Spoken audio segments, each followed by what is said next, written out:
মানুষের রুজি রুটি বরকত আল্লাহর পক্ষ থেকে সকালবেলা অবতীর্ণ হয়, আল্লাহর পক্ষ থেকে সকালবেলা অবতীর্ণ হয়।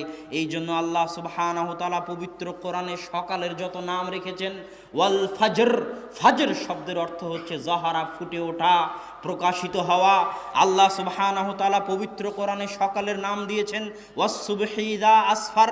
সুবহ আরবিতে বলা হয় সাবহা ওয়াজহুহু, যখন কোনো বাচ্চার চেহারা সুন্দর হয় তখন তাকে বলা হয় সাবহা ওয়াজহুহু, তার চেহারা আলোকিত হয়ে উঠেছে, সেটার নাম আল্লাহ ফজরের নাম, সকালের নাম দিয়েছেন ওয়াস সুবহ।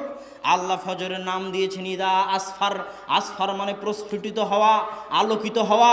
আল্লাহ সকালের নাম দিয়েছেন ওয়ান নাহার ইদা তাজাল্লা, দিন যখন জ্বলে ওঠে, দিন যখন প্রস্ফুটিত হয়।